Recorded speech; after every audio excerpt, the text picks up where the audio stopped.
Hey guys, welcome back to my channel ঘরোয়া রান্নাবান্না। তো আজকে আরেকটা সুন্দর নতুন রেসিপি নিয়ে চলে এসেছি তোমাদের কাছে। আজকে হচ্ছে গিয়ে রান্না করব মাটন, মানে খাসির মাংস রান্না করব। তো দেখো এখানে প্রায় 1 কেজি 250-300 মতো মাংস আছে, আর একদম সলিড সলিড মাংস।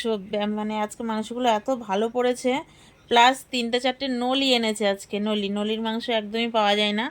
এই একটা আছে আর নিচে আছে, আমি অত ঘাটাঘাটি করছি না। মাংসটা ধুয়ে নিয়েছি, এখানে ফ্রেশভাবে রেখেছি। আর এখানে দেখো মাংসের জন্য আলু কেটে নিয়েছি একদম ডুমো ডুমো করে।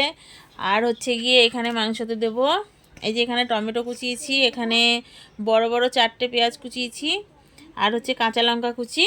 আর এখানে মশলা করার জন্য দেখো এখানে নিয়েছি আমি জিরা, গোটা জিরা নিয়েছি, পেঁয়াজ কুচি, আদা কুচি আর রসুন নিয়েছি। এগুলো একসঙ্গে বেটে নেবো আমি মশলা দেওয়ার জন্য। আর হচ্ছে এখানে দেখো গোটা গরম মশলা নিয়েছি, 4টে এলাচ নিয়েছি, লং নিয়েছি 4টে, আর একটু দারচিনি নিয়েছি। তো এই আর হচ্ছে গিয়ে দেবো এই যে দই, টক দই। আর বাকি মশলাপাতি এখনও রয়েছে, সেগুলো রান্নার সময় দেখাবো, যখন মাংসটা মাখবো। তো এখনও মাংসটা মাখছি না, আমি মশলাটা করে আনি, তারপরে গিয়ে হচ্ছে গিয়ে তোমাদেরকে দেখাবো। তো দেখো কত সুন্দর লাগছে দেখতে এগুলো সব, আর মাংসটা একদম ফ্রেশ মাংস, কি বলবো, দারুণ লাগছে। তার সঙ্গে একটু চর্বি আছে, চর্বি না থাকলে মাংস ভালোও লাগে না, একটু চর্বি তো লাগেই। তো বন্ধুরা পাশে থাকো, আমি রেডি করি। আর প্রথমেই বলে দিচ্ছি, ফুল ভিডিওটা দেখবে, তবেই জানতে পারবে যে কেমনভাবে রান্না করছি। তোমরা জানি অনেকে অনেক রকম ভালো রান্না করতে পারো, আমার থেকেও বেশি, বাট আমি কিভাবে রান্না করি সেটা দেখাবো তোমাদেরকে।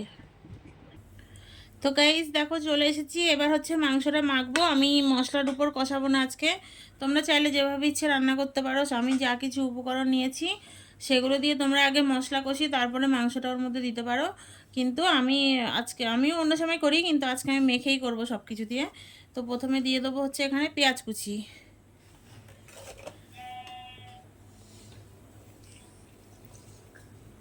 দিয়ে দিলাম এখানে পেঁয়াজ কুচি। আমি 4টে বড় বড় সাইজের পেঁয়াজ নিয়েছি, এখানে 2টো বড় বড় সাইজের টমেটো আর কাঁচা লঙ্কা কুচি দুটোই দিয়ে দেবো। তারপরে দিয়ে দেবো হচ্ছে এখানে, আমি আগেই তোমাদেরকে বলেছিলাম, এখানে আদা, রসুন, পেঁয়াজ আর গোটা জিরে একসঙ্গে বেটে এনেছি, মশলাগুলো দিয়ে দেবো। দেখো সব মশলাগুলো দিয়ে দিয়েছি। আর এইখানে দেখো আমি সেই গোটা গরম মশলাগুলো দেখিয়েছিলাম, সেগুলো বেটে এনেছি, কিন্তু এগুলো এখন ইউজ করব না, শেষে দেবো। তো এখন আমি দিয়ে দেবো টক দই, অনেকটাই দেবো, প্রায় ছোটো চামচে 3 চামচ মতো টক দই দিচ্ছি আমি। যেটা পাঠালাম ওটাকে কপি করে ওটাকে পাঠাও। দেখো অনেকটা দিয়েছি এদিকে, প্লাস তোমার টমেটো দেওয়া আছে।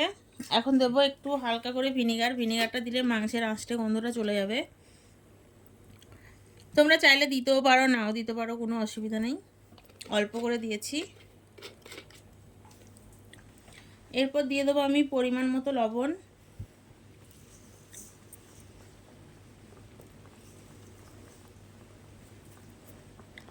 তো আমি যে ভিনিগারটা দিয়েছি, তোমরা ভিনিগারের বদলে তোমরা লেবুর রসও দিতে পারো। এবার দিয়ে দেবো পরিমাণ মতো হলুদ গুঁড়ো। মাংসটা কত সুন্দর লাগছে বলো, হলুদ গুঁড়ো দিয়ে দিলাম। হয়তো অনেকে বলবে যে এতটা হলুদ দিয়েছো, কিন্তু মাংসতে একটু হলুদটা একটু বেশিই লাগে। এখানে ক্যামেরায় একটু এরকম লাগছে, কিন্তু সামনে অতটা বেশি দিই নাই আমি। এখন দিয়ে দেবো লঙ্কার গুঁড়ো। আমি যেহেতু কাঁচা লঙ্কা আগে দিয়েছিলাম কুচিয়ে, তারপরেও একটু মাংসটা একটু ঝাল ঝাল না হলে ভালো লাগে না। তোমরা যেরকম লঙ্কা খাও, যেরকম ঝাল খাও, সেই হিসেবে দেবে। এরপরে দিয়ে দেবো আমি সর্ষের তেল।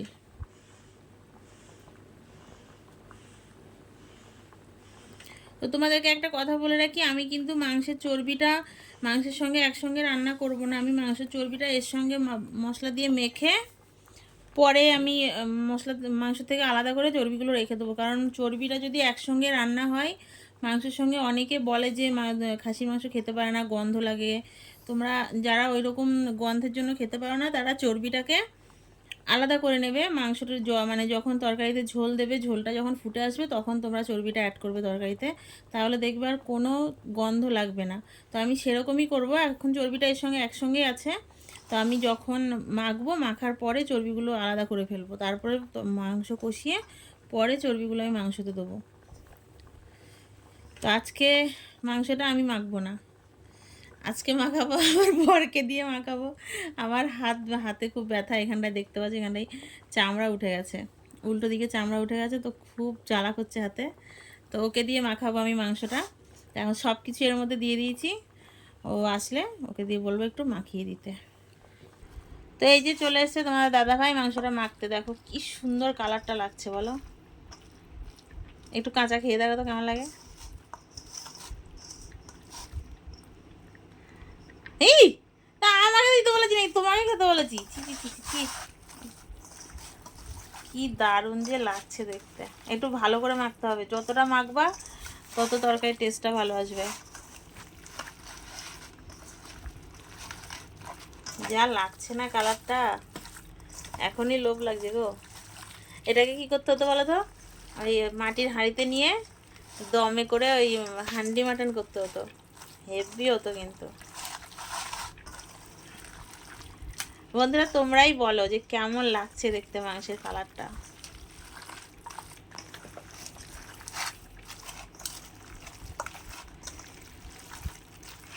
আমার তো জিভে জল চলে আসছে। পাপা কেমন লাগছে? অনেক ভালো খেতে হবে। অনেক ভালো খেতে হবে। আচ্ছা আমার টেস্টি অনেক। টেস্টি হবে না? টেস্টি হবে। ও আচ্ছা, অনেক টেস্টিও হবে, ভালোও খেতে হবে। এই নলিগুলো দেখো, নলিগুলো এই দেখো, আজকে নলিগুলো আরও আছে, আর ওই দেখো একটা, এই যে 3-4টে আছে, ব্যাপক ব্যাপক নলি কিন্তু। ওয়াও। আর এই মাখা হয়ে গেছে না আমার, মাখার পরে আমি এবার ওই চর্বিগুলো সব আলাদা করে নেব। এই দেখো সব মাখা হয়ে গেছে, এবার চর্বিগুলোকে আলাদা করছে। এই চর্বিগুলো একসঙ্গে কষালে কি বলো তো, সেই মাংসের মধ্যে একটা গন্ধ আসে, যেটা সবাই বলে, যার জন্য মাংসটা খেতে ভালো লাগে না। এই দেখো এখানে চর্বিগুলো আলাদা করে রাখছে, এগুলো পরে দেবো, কষানো হয়ে গেলে তারপরে। এই দেখো এদিকে আমার গরম গরম ভাত হয়ে গেছে, একদম সরু চালের ভাত, ভাতটা নামিয়ে নেবো। তো বন্ধুরা দেখো এদিকে আমার মাংসটা তোমার দাদাভাই মেখে দিয়েছে, আর এইখানে হচ্ছে কড়াই গরম হয়ে গেছে। এখন আমি এখানে আলুটা ভেজে নেব, তেল দিয়ে দেবো কড়াইতে। তো বন্ধুরা তেল গরম হয়ে গেছে, আমি এখন এর মধ্যে দিয়ে দেবো আলুগুলো। আলুগুলো ডুমো ডুমো করে কেটে নিয়েছিলাম।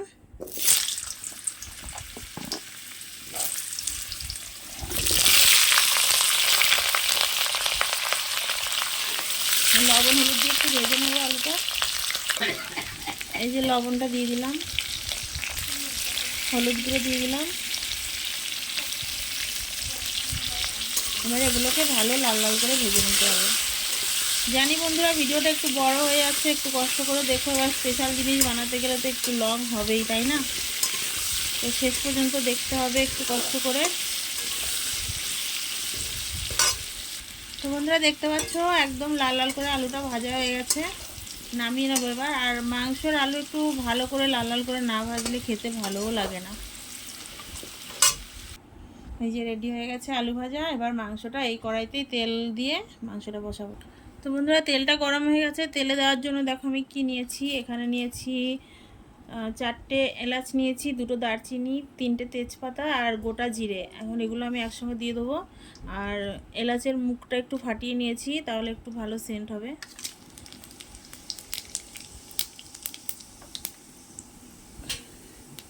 এগুলো একটু ভালো করে ভেজে নেব। তো এগুলো ভাজা হয়ে গেছে, এখন আমি মেখে রাখা মাংসগুলো ছেড়ে দেবো।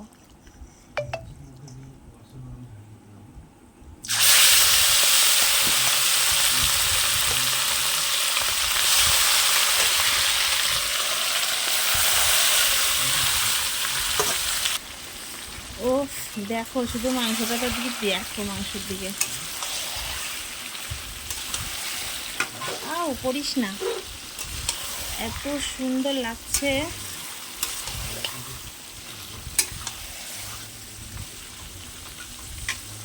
আর বন্ধুরা আজকে মাংসের পিসগুলো দেখো, এত বড় বড় পিসগুলো করেছে আজকে, মানে কি বলবো, এত সুন্দর একটা সেন্ট বেরিয়েছে তরকারি থেকে।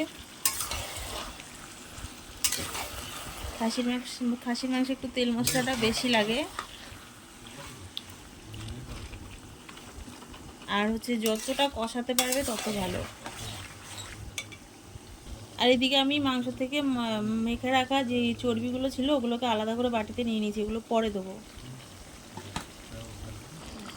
তো দেখো মাংসটা থেকে অনেকটা জল ছেড়েছে।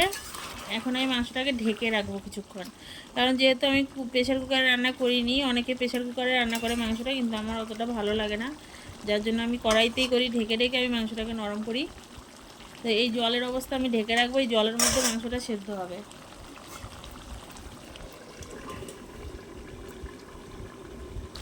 তো বন্ধুরা দেখো অনেকক্ষণ পর ঢাকনা তুললাম, দেখো ঝোলটা প্রায় গায়ে গায়ে হয়ে আসছে। এখন হচ্ছে গিয়ে ভালো করে কষাতে হবে, একদম কষাতে কষাতে ভাজা ভাজা করে ফেলতে হবে। আর মাংসটা দেখো জাস্ট এত সুন্দর লাগছে, দেখো নলির পিসটা দেখো, মানে কি বলবো, এতটাই সুন্দর, এতটাই বড়, এত ভালো লাগছে দেখতে, মনে হয় এখনই খেয়ে নিই। কি ভালো লাগছে।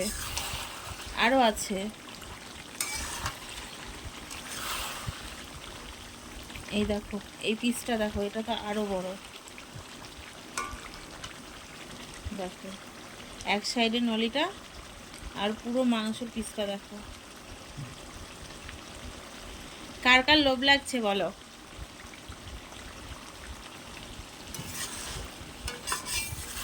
ওয়াও।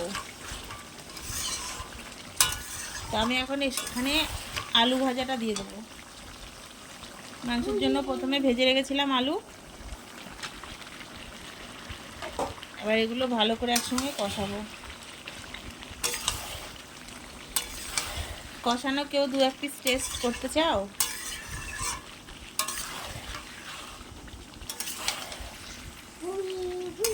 আলুটা দিয়েছি তো, তো আর একটুখানি ঢেকে রাখবো ভালোভাবে, আলুর সঙ্গে যাতে ঝোলটা মিক্স হয়ে যায়। আর কিছুক্ষণ ঢেকে রাখি, দেখি ঢাকনা তুলে জাদুর খাজানা। ওয়াও, কালারটা দেখো। হুম, এত সুন্দর সেন্ট বেরিয়েছে না পাপা। পাপাই এই শুনো, একটু তরকারিটা দেখ না বাবা। জানি তো অনেক সুন্দর সুন্দর। অনেক সুন্দর সেন্ট বেরিয়েছে, দেখেছো, পাপাইও বলছে।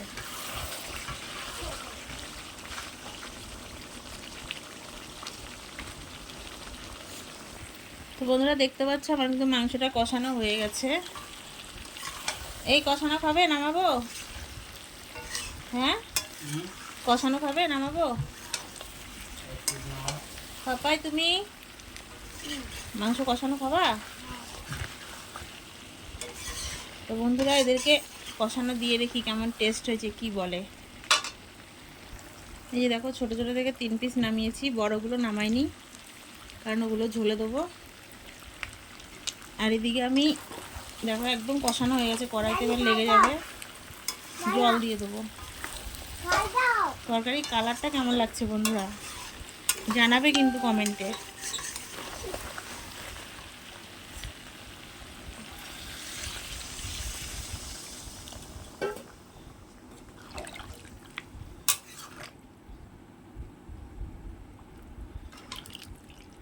আমার মাংস প্রায় এমনিতেই অনেক সেদ্ধ হয়ে গেছে, অনেকক্ষণ ঢেকে ঢেকে রান্না করেছি, এর জন্য ঝোলটা খুব বেশি দেবো না।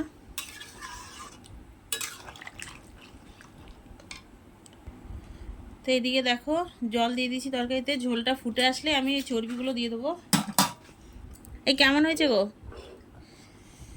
হ্যাঁ ভালো হয়েছে? ফাটাফাটি, বাবা বিশাল ব্যাপার তো।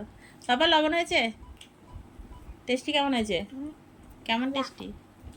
ভালা এটা কোন দেশের ভাষা? তো বন্ধুরা দেখতে পাচ্ছ ঝোলটা টকবক করে ফুটছে, এখন আমি দিয়ে দেবো এই যে চর্বিগুলো।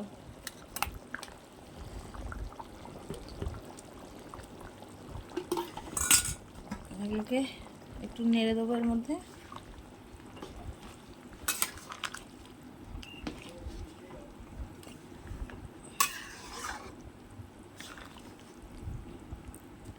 ये जा দেখো তরকারিটা দেখো প্রায় হয়ে এসেছে। দেখি আলু দেখি, এ দেখো আলু একদম গলে গেছে। আর যে চর্বিগুলো দিয়েছিলাম দেখো চর্বিগুলো কত সুন্দর, দেখো। আর এখন এর মধ্যে দিয়ে দেবো আমি আগে থেকে বেটে রাখা গরম মশলা বাটা।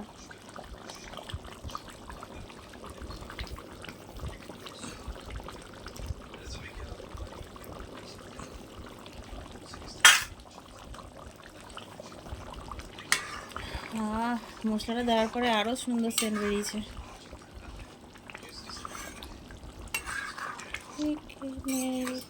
को देखा तो ऐसा लगा।